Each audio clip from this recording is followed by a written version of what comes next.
আমি আর কোন আনাজের জন্ম দিব না যে দেশে আনাজের মূল্যায়ন হবে না, যে দেশে আনাজরা শহীদ হবার পরেও আনাজের বাবা মারা ভিখারির মতো রাস্তায় পড়ে থাকবে ব্যানার হাতে নিয়ে। স্যার, যে ভাইদেরকে এত ভালোবেসে আমার সন্তান, আমার ঘরে যে আরো 2টা ভাই আছে তাদের কথা চিন্তা না করে বের হয়ে গেল, সেই কোনো ভাইদের আমরা পাশে পাই নাই স্যার। যে কবরে ওর দাদি ছিল, যেখানে দাঁড়িয়ে ও সবসময় আমার সাথে কবর জিয়ারত করতো প্রতিদিন, ওর দাদির কবরে ওকে আমি সাহায্য করি, সেখানে ওকে দাফন করা হয়। প্রিয় দর্শক, শুভ সন্ধ্যা। আজকে আমরা এমন একটা এপিসোড করব যে এপিসোডে আমরা এমন দুজন অতিথিকে এনেছি যাদেরকে হয়তো কখনোই আপনাদের দেখার কথা না, যাদের কথা ইতিহাসেও কেউ বলবে না, দেশের মানুষেরাও স্মরণ করবে না। আমি তাদেরকে পরিচয় করিয়ে দেওয়ার আগে আমি তাদের সন্তানের একটা চিঠি পড়ে শোনাবো, তারপরে আমি তাদেরকে পরিচয় করিয়ে দেব আপনাদের সাথে। তাদের সন্তানের নাম আনাস, শাহরিয়ার খান আনাস। গত 5ই আগস্ট চাংখারপুলে পুলিশের গুলিতে আনাস শহীদ হয়। এই ফুটফুটে ছেলেটি যাত্রাবাড়িতে আদর্শ একাডেমি গ্যান্ডারিয়ার 10ম শ্রেণীর ছাত্র ছিল। ওই দিন সকালেই সে একটা চিঠি লিখে বাসা থেকে চলে যায়। আমি সেই চিঠিটা পড়ে আজকের এপিসোডটা শুরু করতে চাই। আনাস শুধু এই চিঠিটাই লেখেনি, আন্দোলনের সময়ে সে আরো 7 পৃষ্ঠার চিঠি লেখে। এই 7টা পৃষ্ঠার চিঠি আমাদের এই বিপ্লবের ইতিহাস। একটা 10 বছরের বাচ্চা ছেলে কত চমৎকার করে এই বিপ্লবের ইতিহাস লিপিবদ্ধ করে যেতে পারে, সেটা বিস্ময়কর। আমি চিঠিটা পড়ি। আমি ঠিক নিশ্চিত না যে চিঠিটা আমি আবেগ তাড়িত না হয়ে শেষ করতে পারবো, তারপরও চেষ্টা করি। আমি চিঠিটা পড়ি। মা, আমি মিছিলে যাচ্ছি। আমি নিজেকে আর আটকিয়ে রাখতে পারলাম না। সরি আব্বুজান, তোমার কথা অমান্য করে বের হলাম। স্বার্থপরের মতো ঘরে বসে থাকতে পারলাম না। আমাদের ভাইরা আমাদের ভবিষ্যৎ প্রজন্মের জন্য কাফনের কাপড় মাথায় বেঁধে রাজপথে নেমে সংগ্রাম করে যাচ্ছে, অকাতরে নিজেদের জীবন বিসর্জন দিচ্ছে। একটি প্রতিবন্ধী কিশোর, 7 বছরের বাচ্চা, ল্যাংড়া মানুষ যদি সংগ্রামে নামতে পারে, তাহলে আমি কেন বসে থাকবো ঘরে? একদিন তো মরতে হবেই। তাই মৃত্যুর ভয় করে স্বার্থপরের মতো ঘরে বসে না থেকে সংগ্রামে নেমে গুলি খেয়ে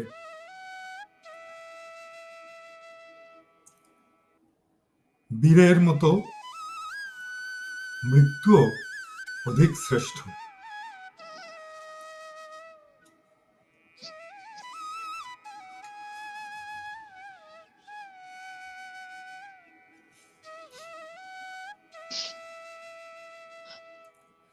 যে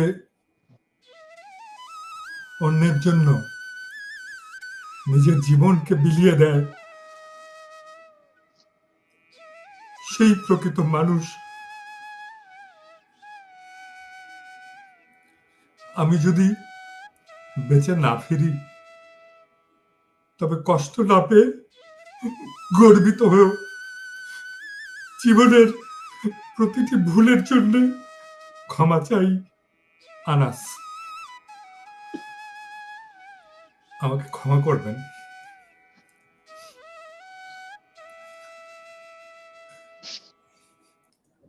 আমাদের এমন সন্তানেরা অকাতরে জীবন বিলিয়ে দিল।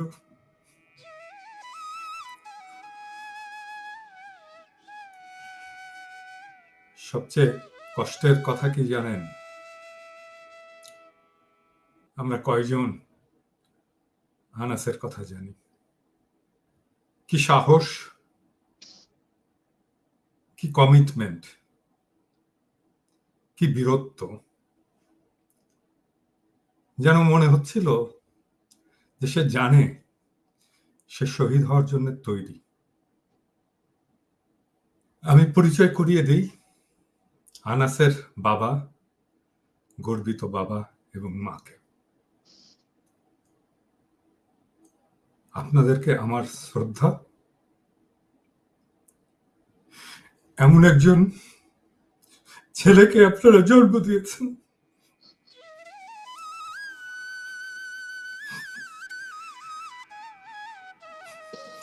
যার জন্য শুধু আপনারা না, সারা দেশবাসী একদিন গর্ব করবে। আনাসের বাবা পলাশ এবং আনাসের মা সানজিদা খান দীপ্তি, আপনাদের স্বাগতম। আমি দুঃখিত, খুবই আবেগ তাড়িত হয়ে গেছিলাম চিঠিটা পড়তে। যে কেউ হবে, শুধু আমি না। আমরা আজকে আনাস সম্পর্কে জানব। আনাসের জন্ম কোথায়? ঢাকা জাহাঙ্গীরনগর হসপিটালে। তার শৈশবটা কেটেছে যাত্রাবাড়িতেই তাহলে? ক্যান্ডারিয়াতে। ক্যান্ডারিয়াতে। আনাস স্কুলে পড়াশোনা করতো, ওর আমরা খাতার মধ্যে দেখলাম ও কেমিস্ট্রির কিছু ইকুয়েশন লিখেছিল। লেখাপড়া কেমন ছিল আনাস? আলহামদুলিল্লাহ ভালো ছিল। পলাশ, আপনি কি করেন? স্যার আমি বিজনেস করি, তো বিজনেস একটু সমস্যা চলছে। আপনাদের দেশের বাড়ি কোথায়? আমাদের দেশের বাড়ি স্যার বিক্রমপুর। দীপ্তিরও দেশের বাড়ি বিক্রমপুরে। জি স্যার। আচ্ছা, আনাসের জীবনের এমন কোনো ঘটনা আছে যেটা আপনাদের মনে পড়ে এখন? আনাস এরকম করতো, কথা বলতো? নিশ্চয়ই পড়ে, অবশ্যই পড়ে, কিন্তু কখনো দেখে মনে হতো যে ওর ভেতরে এরকম একটা আগুন আছে?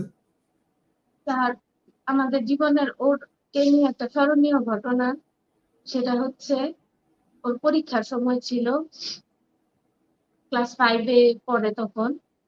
তো পরীক্ষার সময় ছিল, ও অনেক রাত পর্যন্ত পড়ছে। তো পড়ার পর আমরা বলতেছি, আমরা বিরক্ত হয়ে যাচ্ছিলাম যে তুমি রেখে দাও, 3টা বাজে, কত রাত পর্যন্ত পড়বা, তো রেখে দাও, আর পড়ার দরকার নাই।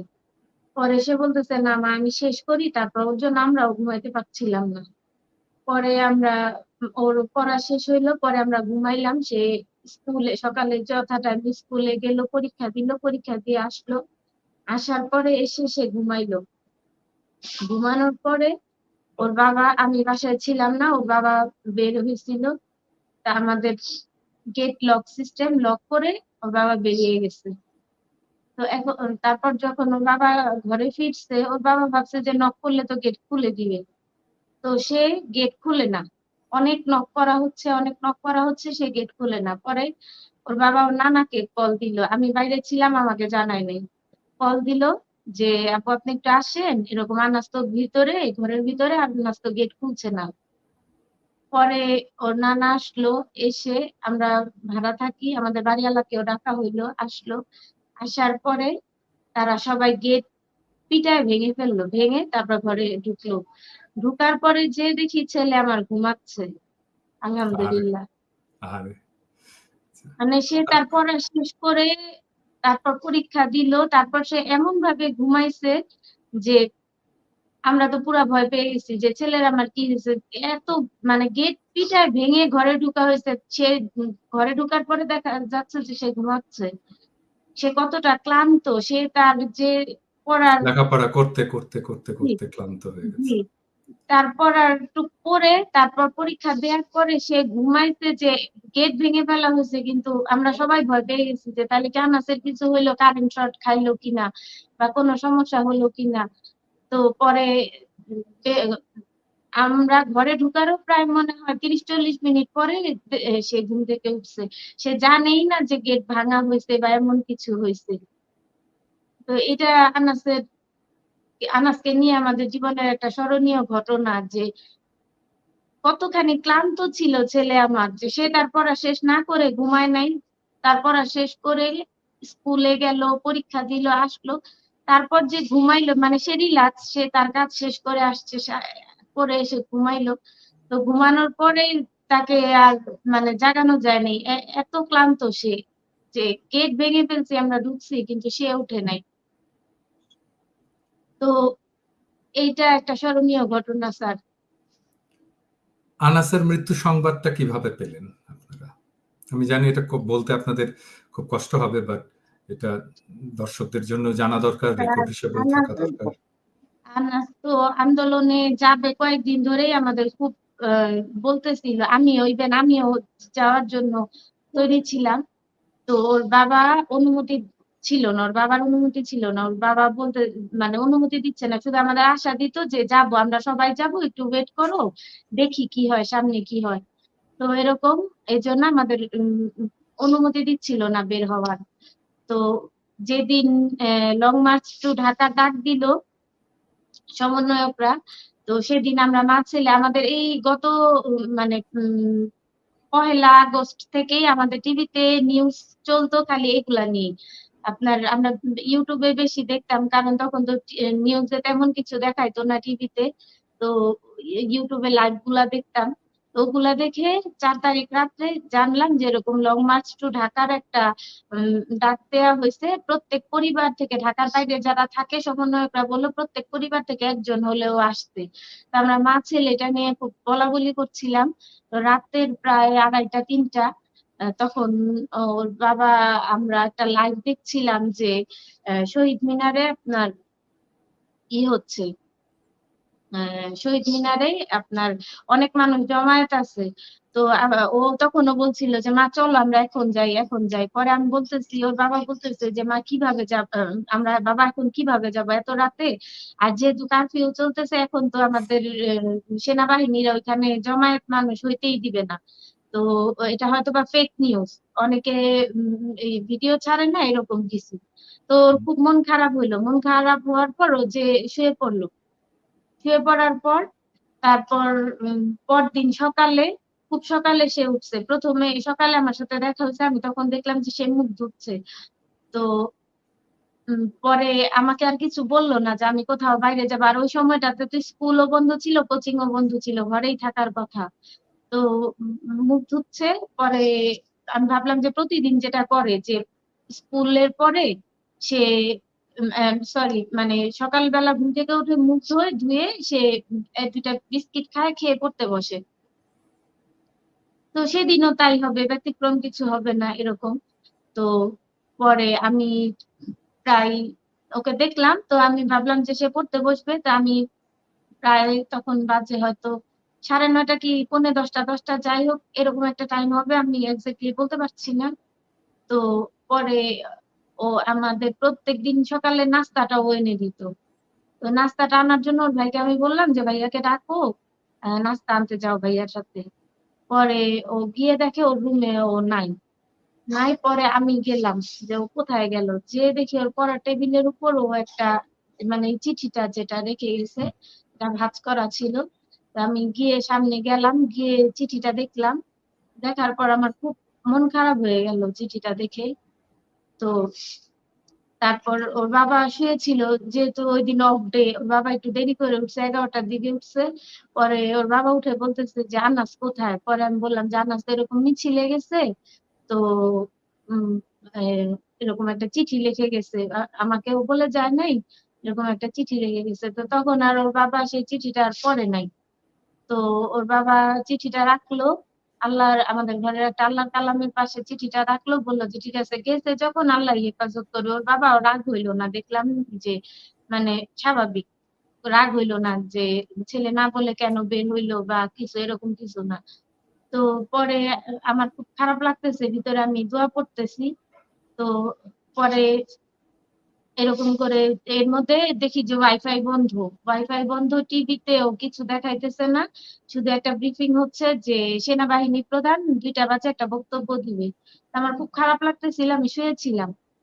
1:20 বাজে তখন একটা আননোন নাম্বার থেকে কল আসলো। সেই আহ, আহ, সেই কল পাওয়ার পর বলতেছে যে এই এই যে, আপনাদের কেউ কি আন্দোলনে গেছে কিনা। ওর ওর কাছে কোনো ফোন ছিল না, ওর কাছে যে ফোনটা ছিল মানে সিম ছিল না, ছোট্ট একটা ফোন ছিল, এই যে হুম, এই ফোনটা। আচ্ছা, তো দেখতে এই পাচ্ছি। এটাতে শুধু নাম্বার সেভ করা ছিল। আমার আমার ওর নানির, ওর বাবার কয়েকটা নাম্বার সেভ করা ছিল, কোনো সিম ছিল না এটাতে। তো ওরা এটা থেকেই নাম্বারটা নিয়ে আমাদের কল দিছে। তো বলতেছে যে আপনারা কি মিটফোর্ড হসপিটাল চিনেন, কোথায় থাকেন? বললাম যে আমরা পুরান ঢাকার। পরে বলতেছে যে মিটফোর্ড হসপিটাল যদি চিনেন তাহলে ইমার্জেন্সিতে চলে আসেন দ্রুত। তো এর মধ্যে আবার ওর বাবাকেও কল দিছে, ওর বাবাও বের হয়ে গেছে। ওর বাবাও কষ্ট পাচ্ছিল যে আমার ছেলে বের হয়ে গেল, আমি কাপুরুষের মতো ঘরে বসেছিলাম, তার বাবাও আমাকে বলে বের হয়নি। দেখলাম যে তার বাবাও রেডি টেডি হয়ে বের হচ্ছে। তা আমার ছেলেকে নিয়ে আমি এত মন খারাপ ছিলাম যে তার বাবা কোথায় যাচ্ছে তা আমি তখন মানে নোটিস করি নাই। তা পরে এক পর্যায়ে আপনার ওরা কল দিল, পরে ওর বাবাকেও কল দিছে। তা ওর বাবাকে আমি অনেকবার কল দিচ্ছি, ওর বাবার কল ধরে না। তো কয়েকবার দেওয়ার পরে ধরলো, পরে বললাম যে এরকম আনাস অসুস্থ। আনাসের আবার একটু শ্বাসকষ্ট ছিল। তা আমি ভাবছি যে টিয়ার সেল এগুলাতে তো আমরা কখনো পরিচিত নেই, এগুলার সাথে হয়তো ওই গ্যাসটা এসে ও অসুস্থ হয়ে গেছে। পরে এটা ভেবে পরে আমি ওর বাবাকে বললাম যে চলো তাড়াতাড়ি যাইতে হবে হসপিটালে। ওর বাবা বলতেছে ঠিক আছে তুমি আসো, আমার তো আরো ছোট 2টা বাচ্চা আছে, বলতেছে যে ওদেরকে নানির বাসায় দাও, আমি আসতেছি। পরে ওই তাই করলাম। ওদেরকে নানির বাসায় দিলাম, কাছাকাছি বাসা আমাদের। তো দিয়ে ওর বাবা আবার রিক্সা নিয়ে আসলো। পরে আমরা হসপিটালে গেলাম। হসপিটালে তো আর তাদের আমরা চিনি না, তো চিনি না। পরে তারা ফোনে যোগাযোগ করতেছি যে আপনারা কোথায়। পরে তারা বলতেছে যে আমরা এখানে, হাত দেখাইলো। পরে একটু তুমি বলো। তারপরে? তারপরে তারা ইমার্জেন্সিতে ছিল। তো আমি, তারপর আনাসের মা, আমার শ্বশুর, 3জন আমরা ওখানে যাই। যাওয়ার পরে দেখি যে আপনার একজন কে আর কি পায়ে ব্যান্ডেজ করা শুয়ে আছে। তো আমি মনে করছি যে আমার ছেলে। আমি তাকে যে জড়াই ধরি, তো আমাকে বলে যে এটা আপনার বাচ্চা না, ওকে ভিতরে রাখা হয়েছে। তো জিজ্ঞেস করলাম যে ভিতরে কোথায়? বলে যে কেচি গেটের ভিতরে। যখন এই কথা বলছে তখন আমি একটু দাঁড়ায় গেছি, যে কারণ সবসময় টিভিতে দেখি যে কেচি গেটের মধ্যে ডেড বডি রাখে হাসপাতালে। তো ওরা কেচি গেট খুলে দিল, আমি ভিতরে গেলাম। যাওয়ার পর ওর বুকে আমি কান দিলাম, কানটা দিয়ে দেখি যে হার্ট বিট চলে কিনা, দেখি যে সেটা চলে না। তারপর আমি ওর পালসটা ধরলাম, চেক করলাম, সেটাও চলে না। নাক দিয়ে রক্ত বের হচ্ছে, ফ্লোর একদম রক্তে ভরে গেছে, শরীর একদম গরম। এর মধ্যে হাসপাতাল কর্তৃপক্ষ যারা ছিল বলতেছে যে বের হন, বডি নিয়ে বের হন, বের হন। তো ওই ছেলেরা বলতেছে যে একটা অ্যাম্বুলেন্সের ব্যবস্থা করেন বা একটা সিএনজি দেখেন পান কিনা।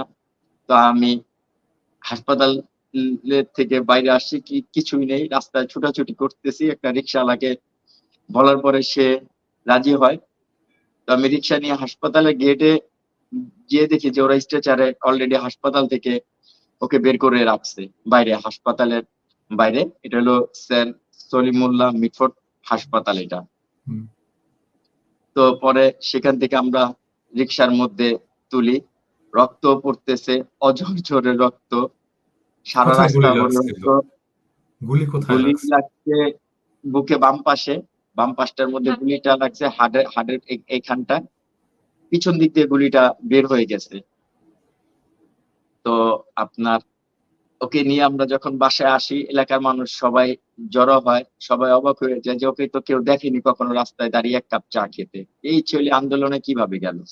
এত ভালো ছেলে, ওর 5টা ফ্রেন্ডও নেই, বা কখনো কোথাও যায়নি, সবাই অবাক হয়ে গেছে। পরে সবাই ওকে নিয়ে মিছিল করলো। তো আমাদের যে এলাকার এখানে যারা স্থানীয় তারা সবাই আসছে, সবাই খুব মানে কি বলবে তারা। তো পরে আপনার আসরের পরে আমাদের এখানে যে মাঠ ছিল এই মাঠেই মানে অনেক বড় ওদের জানাজার ব্যবস্থা হয় ওর।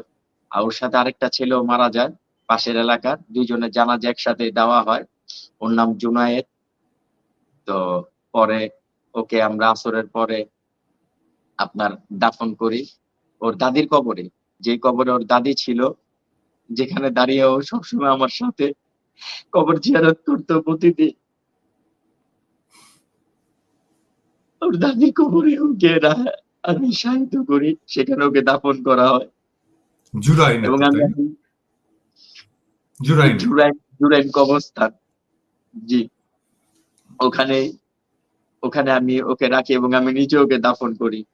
তো ওকে আমরা কোনো গোসল করাইনি, ওকে যেভাবে আমরা আনছি এভাবে দাফন করি, যে শহীদদের গোসল দেওয়া লাগে না। সব এলাকার লোকজন, তারপর আরো যারা মসজিদের আপনার ইমাম খাদেম সাহেব আছে, তারাও বলছে যে শহীদদের গোসল লাগে না, আপনি চাইলে এইভাবেও দিতে পারেন, আবার চাইলে গোসলও দিতে পারেন। তার জন্য ও সকালবেলা যেহেতু বাসা থেকে গোসল করে খুব সুন্দর করে বের হয়েছে, তাই আর আমি আর ওর গোসল দেই নাই। আমার শ্বশুরও নিষেধ করছে যে গোসল দিব না, তার জন্য আমরা ওকে এভাবে দাফন করছি।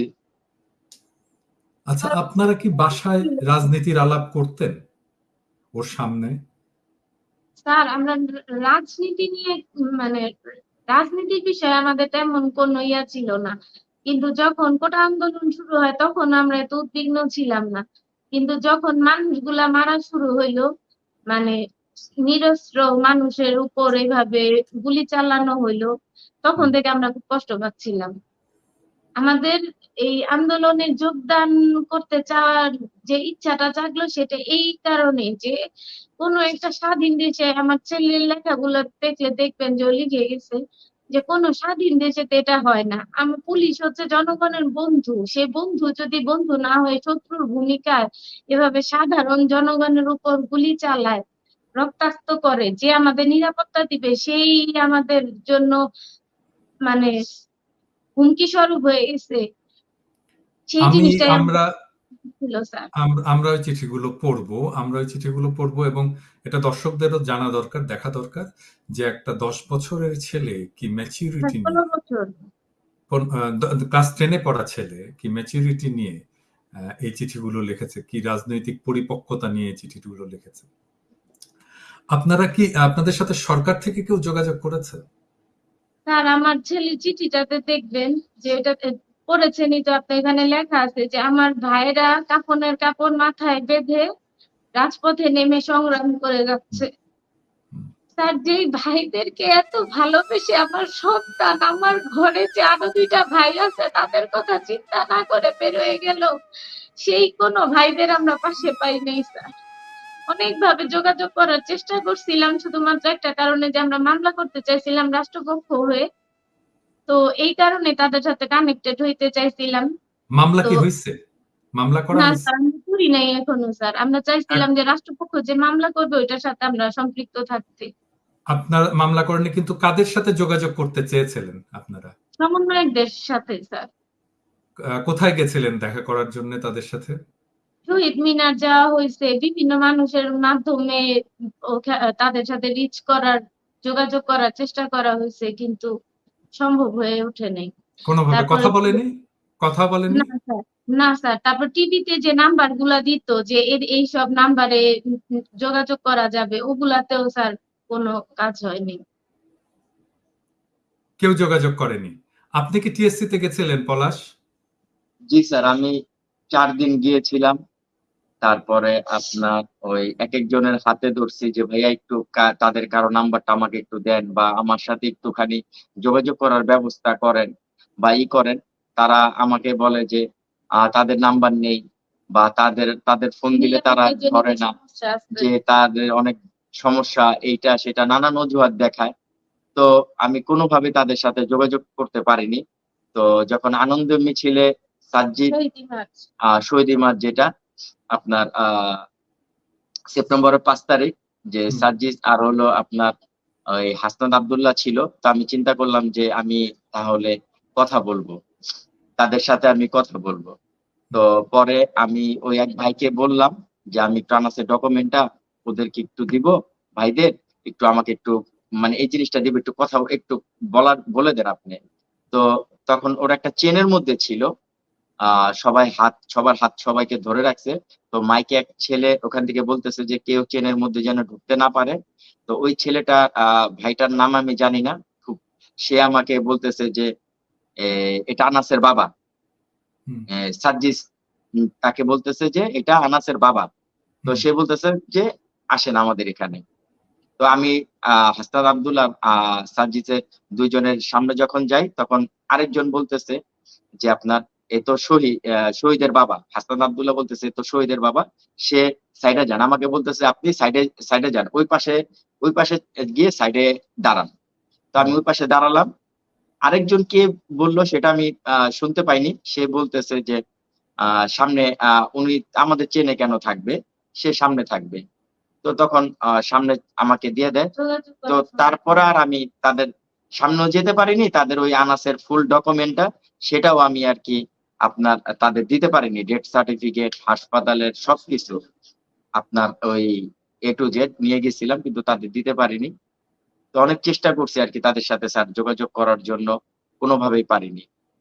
আমরা নিশ্চয়ই সরকারকে বলবো এবং স্পেসিফিক্যালি আমি প্রফেসর ইউনুসকে বলবো যে আপনি নিজে কথা বলবেন শহীদ পরিবারের সঙ্গে, আপনি নিজে আপনার প্রতিনিধি পাঠাবেন এবং আনাসের চিঠিগুলো আমাদের জাতীয় সম্পদ, এই চিঠিগুলো সংরক্ষণের ব্যবস্থা করবেন। এই চিঠিগুলো যেন জাতীয় জাদুঘরে থাকে। আমি নিজে পরিকল্পনা নিয়েছি, আমি আমার পরবর্তী বই আমি লিখবো আনাসকে নিয়ে। সেই বইয়ের নায়ক হবে আনাস। আমি লেখা শুরু করব, আমার এই বইটা বেরোলেই আমি সেই বইয়ের কাজে হাত দেব। আনাসকে আমি সারা পৃথিবীতে পরিচয় করিয়ে দেব।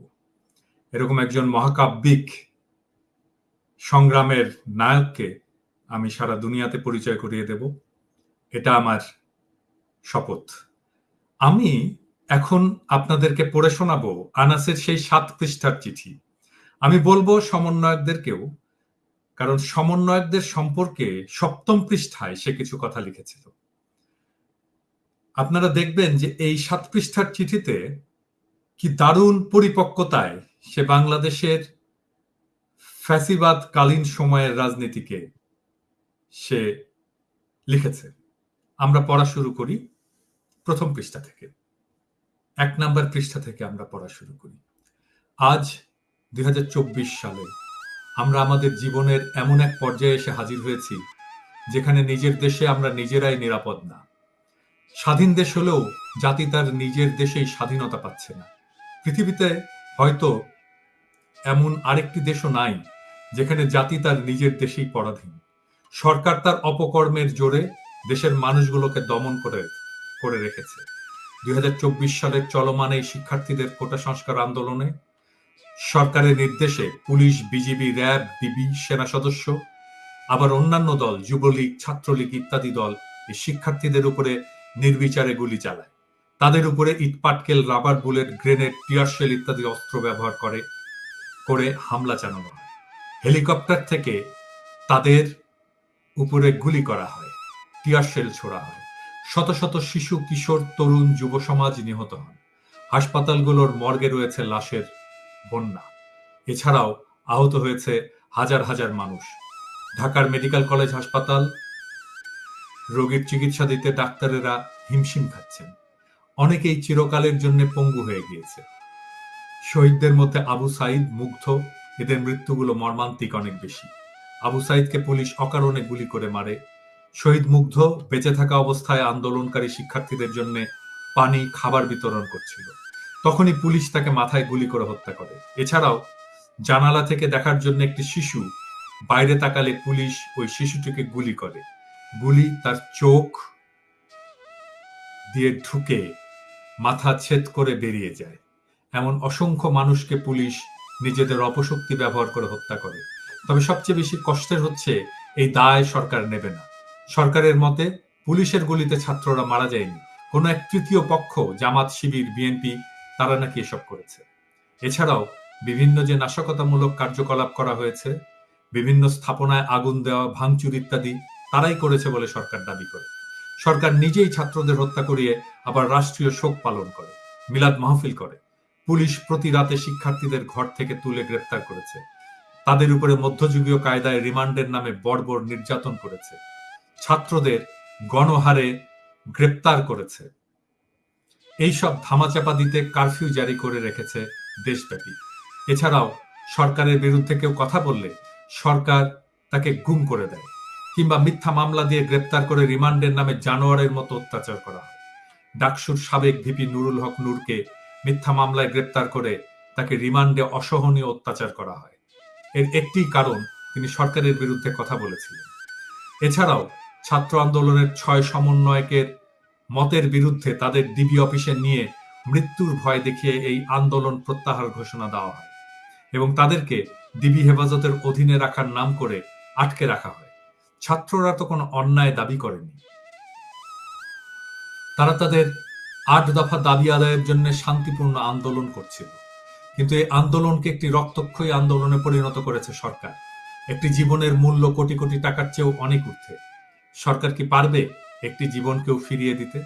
আওয়ামী লীগ সরকার যে সময় থেকে এই দেশ চালাচ্ছে, তখন থেকেই এই দেশে দুর্নীতি, সন্ত্রাস, অন্যায়, অত্যাচার ইত্যাদি চলমান রয়েছে। সরকার নির্বাচন না করে টানা 3 বার সরকার নির্বাচিত হয়। আসলে যে নির্বাচন করা হয়েছে সবই একটি সাজানো নাটক। কেননা নির্বাচনে কাউকে ভোট দিতেই দেওয়া হয়নি, ভোট দিতে দেওয়া হয়নি জনগণকে। ভোট দিতে গেলে জানানো হয় আপনার ভোট হয়ে গেছে। এইভাবে বারে বারে দুর্নীতি করে সরকার ক্ষমতায় টিকে থাকছে, দেশটাকে শেষ করে দিচ্ছে। এই সরকারের পদত্যাগ ছাড়া দেশে শান্তি আসবে না। আজ আমরা কি পরাধীনতার অন্ধকারে ভুগছি? নিজের মতামত প্রকাশের কোনো সুযোগ নেই, নিজের অধিকারটা পর্যন্ত আমরা আদায় করতে পারি না। আজকের এই দিন দেখার জন্য লাখো শহীদেরা তাদের রক্তের বিনিময়ে এই দেশটাকে স্বাধীন করেছিল। এই প্রশ্নের জবাব আমি কার কাছে পাব তা আমার জানা নেই।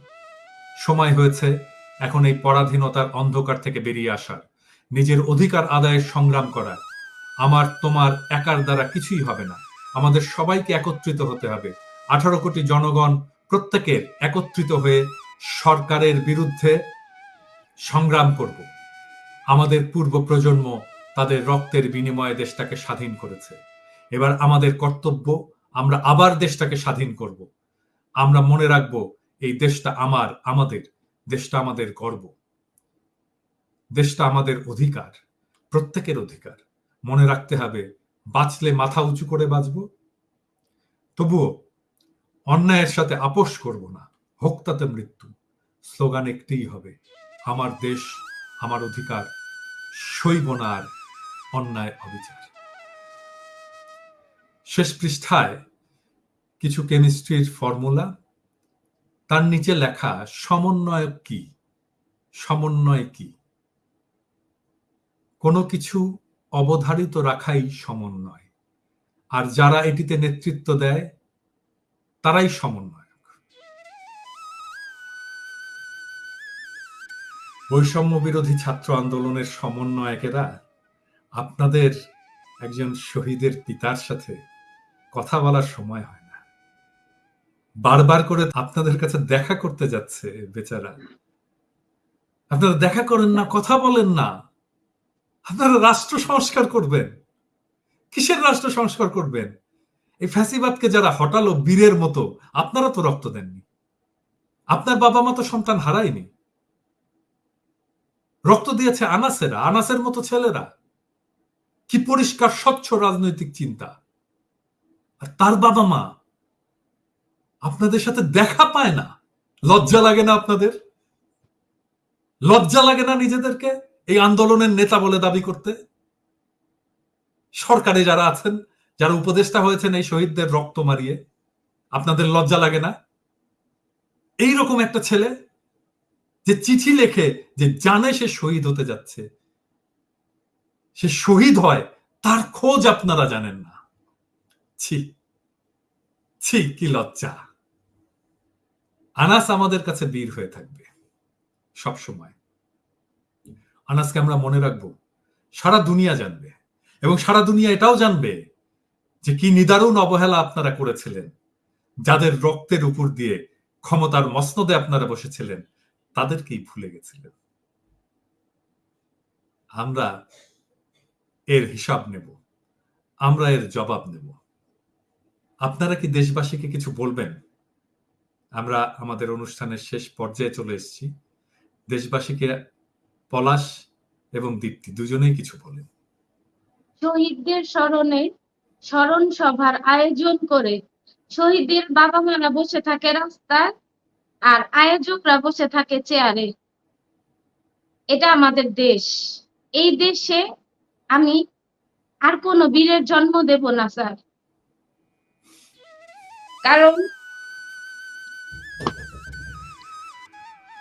কারণ এভাবে সম্মানিত হওয়ার জন্য আনাসেরা জীবন দেয়নি স্যার। আমি এদেশে আর কোনো আনাসের জন্ম দিব না।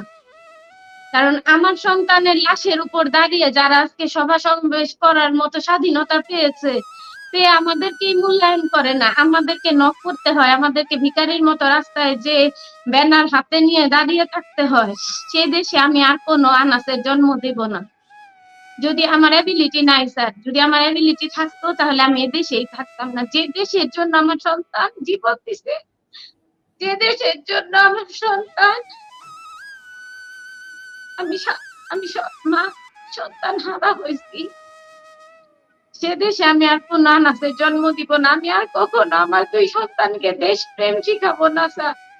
এবারের আন্দোলনে তো আমি আমার সন্তানের সাথে রাস্তায় নামতে চাইছি, আমার স্বামীর অনুমতি ছিল না। আমি একজন মুসলমান ঘরের মেয়ে, স্বামীর অনুমতি ছাড়া বের হওয়া আমার জন্য সম্ভব ছিল না, আমি বের হতে পারি নাই। কিন্তু আমি আমার সন্তানকে দেশপ্রেম শিখাইছি, কিন্তু আমি আমার বাকি দুই সন্তানকে দেশপ্রেম শিখাবো না স্যার।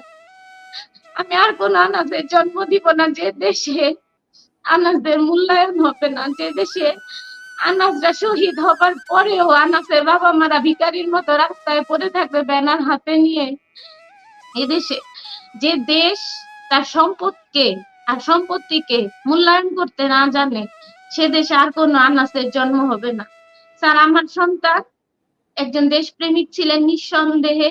কোন রাজনৈতিক দলের সাথে আমাদের কোনো সম্পৃক্ততা নাই, কোন রাজনৈতিক দলের জন্য আমরা কাজ করি নাই। আমার সন্তানের আত্মত্যাগ যদি দেশের মানুষ মনে রাখে, এটাই আমার দেশের কাছে চাওয়া। আরেকটা চাওয়া স্যার, যে যে চিকিৎসা ব্যবস্থা আমাদের দেশের, এরা মানুষকে মানুষ হিসাবে, যারা ডাক্তার বা হসপিটালের মানে কর্তৃপক্ষ, এরা এরা যখন এদের কাছে একটা মুমূর্ষু রোগী যায় স্যার, এরা মানুষকে মানুষ হিসাবে ট্রিট করে না। এটা যে একটা জীবন, সর্বোচ্চ প্রায়োরিটি, যেটা আমার সন্তান বলে গেছে যে একটা জীবন কোটি টাকার চেয়েও ঊর্ধ্বে। কেউ কি পারবে একটা জীবন ফিরাই দিতে? সেই জীবনটা যখন মুমূর্ষু অবস্থায় হসপিটালে পৌঁছায়, তার সাথে যে অমানবিক আচরণ গুলা করা হয়, তার যে মৌলিক মানে চাহিদা থাকে যে চিকিৎসা পাবার, সেই চিকিৎসা না দিয়ে তাকে ফেলে রাখা হয়। এটা বললা যে পুলিশ কেস, পুলিশ আসুক, এটা আমরা এখন ধরবো না, এটা না স্যার। এই আমাদের দেশে চিকিৎসা ব্যবস্থাটাকে এমন ভাবে তৈরি করে দিতে হবে, যখন একটা প্রাণ আপনার কাছে মুমূর্ষু অবস্থায় পৌঁছাবে, সর্বোচ্চ প্রায়োরিটি হবে সেই প্রাণ। যেন আমার মতো কোনো মা এটা না ভাবে যে আমার সন্তানটা যদি চিকিৎসা পাইতো তাইলে হয়তো বেঁচে যাইতো। সে যেভাবেই হোক, কারো দ্বারা আহত, মানে কারো দ্বারা ক্ষতিগ্রস্ত হোক, বা অ্যাক্সিডেন্টাল কেস হোক, বা অন্যভাবে অসুস্থ হয়ে তাদের কাছে পৌঁছাক, একটা জীবনকে সর্বোচ্চ প্রায়োরিটি দিতে হবে। আমাদের চিকিৎসা ব্যবস্থাটাকে এইভাবে আমাদের দেশের সরকার তৈরি করে দেখ, যেন কোনো আনাসরা, পৃথিবীর বাংলাদেশের কোনো মানুষ চিকিৎসার অভাবে, কোনো মা জানি এ হাহাকার নিয়ে না মারা যায় যে আমার সন্তানটা হয়তো চিকিৎসা পাইলে বেঁচে যাইতো, বা আমার সন্তানটাকে আর একটু মূল্যায়ন করা উচিত ছিল। আমার সন্তান দেশের জন্য শহীদ, সেই শহীদকে হসপিটালে রাখা হয় না, বের করে দেয়া হয়, নিয়ে যান নিয়ে যান। আমি কিসে করে নিয়ে যাব স্যার? আমি তো অনেক বড় লোক না, আমি তো অ্যাম্বুলেন্স বা গাড়িতে করে যাই নাই। আমি আমার সন্তানকে অটো রিক্সায় দুই হাতে কোলে করে আমার সন্তানের লাশ দিয়ে ঘরে ফিরছি। কতটা মানে অসহায়ত্ব একটা মায়ের, এটা আপনাদের ওই মুহূর্তটা আমি বুঝাইতে পারবো না স্যার। আল্লাহ জানি পৃথিবীতে কোনো মাকে এরকম দৃশ্য না দেখায়। তো এই অসহায়ত্ব গুলা যে যারা তৈরি করে তাদেরও তো সন্তান আছে। এটাই বলবো যে যখন আপনাদের কাছে একটা প্রাণ যাবে তাকে সর্বোচ্চ মূল্যায়ন করবেন। আর যদি মূল্যায়ন না করেন, এই দেশে আর কখনো দেশপ্রেমিক জন্ম হবে না, কখনো আনাসরা জন্ম হবে না, কখনো আনাসের মা বাবা রাস্তায় যে ভিখারির মতো দাঁড়াই থাকবে না, তাতে সন্তান হারায়। আমি অন্তত আমার সন্তানদের আর দেশপ্রেম শিখাবো না, যেখানে আমার শহীদ সন্তানকে মূল্যায়ন করা হয় নাই যে দেশে। আজকে ৪৫ দিন চলে স্যার। পলাশ কিছু বলবেন? স্যার আমি বলবো যে আনাস যে নিজের জীবনটা দেশের জন্য উৎসর্গ করে গেছে, এবং সে জানতো যে মিছিলে গেলে আমি মারা যাবো, আমি বেঁচে আসবো না, এবং তার সাথে যারা আন্দোলনকারী ছিল তাদেরকে বলছে আমি যদি মারা যাই বা আমার যদি গুলি লাগে, আমি হাতে পায়ে যেন লাল লেগে আমি পঙ্গু না হই, আমি যেন সাথে সাথে শহীদ হই। আল্লাহ পাক ওকে ওইভাবে নিয়ে গেছে। ওকে যখন শুট করা হয় ও সেখানেই স্পট ডেড হয়ে যায় স্যার। তো ওর যেই আত্মত্যাগ এই দেশের জন্য, ও নিজের জীবনটাই, ছোট্ট জীবনটা বিসর্জন দিয়ে গেছে স্যার।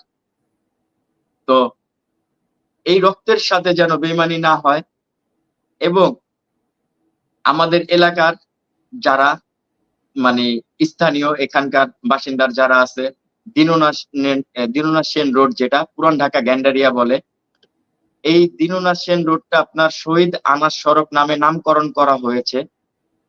তো এখানে বড় করে ব্যানার, তারপরে আপনার দেয়ালের মধ্যে গ্রাফিক্স এবং অনেক কিছুই করেছে। তো এখন এটা তো স্যার মুখে মুখে হয়তো 6 মাস 2 মাস বা সর্বোচ্চ 1 বছর তো মানুষ ভুলে যাবে। তো এখন এটা যদি আপনার মাধ্যমে, যে আমি তাদেরকে বলতে চাই যে সরকারি যেই কর্মকর্তাগুলো আছে তারা যেন এই শহীদ আনাস সড়কটাকে, এটা শহীদ আনাস সড়ক নামে নামকরণ করে দেয় সরকারি ভাবে। এটাই আমার একটা আবদার বা অনুরোধ বলেন, যে হয়তো আমি থাকবো না, হয়তো আরো সবাই থাকবে না, ওর বাবা মা কেউ থাকবে না, হয়তো একদিন জানবে যে এই দেশটার জন্য আনাস, সে নামটা মনে হবে যে ও এই 2024-এর কোটা আন্দোলনে ওর জীবনটা উৎসর্গ করে দিয়ে গিয়েছিল। বিরোধী আন্দোলন স্যার, নট কোটা আন্দোলন, বৈষম্য বিরোধী আন্দোলন। সেই বৈষম্য বিরোধী আন্দোলনে শরিক হয়ে স্যার শহীদের বাবা মার সাথে বৈষম্য করা হয়। কেউ শহীদের বাবা মা মাটিতে আর আয়োজকরা চেয়ারে। কোথায় পেল ইনসাফ আমার ছেলে, আমাদের ছেলেরা, আমাদের সন্তানেরা, যাদের জন্য আপনারা আজকে প্রকাশ্যে ঘুরে বেড়াচ্ছেন, সভা সমাবেশ করতেছেন, আপনারা ভালো অবস্থানে আছেন, কোথায় করা হইলো শহীদদের মূল্যায়ন স্যার? সবই তো হারাইলাম, সন্তানও হারাইলাম, জানি না যে সামনে দেশ কি হবে। তো গণতান্ত্রিক একটা দেশ চাই, যেহেতু আমাদের সন্তানরা এই দেশকে ভালোবেসে জীবন দিয়ে গেছে। একটা দুর্নীতি মুক্ত গণতান্ত্রিক দেশ চাই, যেখানে মানুষের কথা বলার অধিকার থাকবে, যে দেশে আর কখনো কোনো আনাসকে তার অধিকার রক্ষার জন্য জীবন দিতে হবে না, আর কোনো নতুন যুদ্ধে লিপ্ত হতে হবে না। এটাই দেশের কাছে, দেশের মানুষের কাছে, সরকারের কাছে আমার চাওয়া আছে। আমি সামান্য মানুষ, আমার ক্ষমতা খুবই সামান্য। আমি লিখতে পারি, বলতে পারি একটু, সেই জন্য আমি প্রতিশ্রুতি দিচ্ছি আপনাদেরকে যে আমি আনাসের জীবন নিয়ে একটা গল্প উপন্যাস লিখব। জি স্যার, আমি এটুকুই চাই যে যেন আমি তো মরে যাব স্যার, কেউ চিরস্থায়ী না, যেন আমার ছেলেকে যেমন মানুষ জানে যে না আমার একটা সন্তান ছিল যে দেশের জন্য, দেশের মানে আত্মত্যাগ করে গেছে, এটুক যেন মানুষ মনে রাখে, এইটুকুই চাই স্যার। সারা দুনিয়া মনে রাখবে, সারা দুনিয়া মনে রাখবে। আমি বইটা লিখবো, এখান থেকেই লিখবো, প্যারিসেই পাবলিশড হবে, ইংরেজিতে লিখবো। আমি আনাসের চিঠিগুলো রাখবেন, চিঠিগুলো শুধু বাংলাদেশের না, পৃথিবীর সম্পদ। চিঠিটা কারো হাতে দেবেন না। যদি প্রফেসর ইউনুস চান শুধুমাত্র ওনার হাতে দিতে পারেন। এটা মিউজিয়ামে থাকবে, এটা সারা দুনিয়াতে মিউজিয়ামে ঘুরবে। আমি বইটা লেখা শেষ করার পরে এই চিঠির কপি নিয়ে আমি প্যারিসের মেয়রের সাথে দেখা করব, বইটা সহ। আমি প্যারিসের মেয়রকে অনুরোধ করব যে এই ছেলের নামে প্যারিসের যেন একটা রাস্তার নামকরণ করা হয়।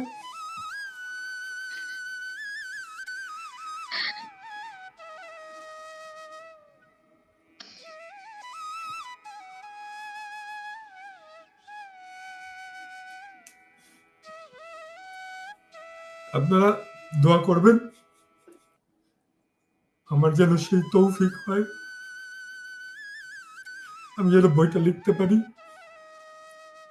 আমার সমস্ত আবেগ দিয়ে, ভালোবাসা দিয়ে।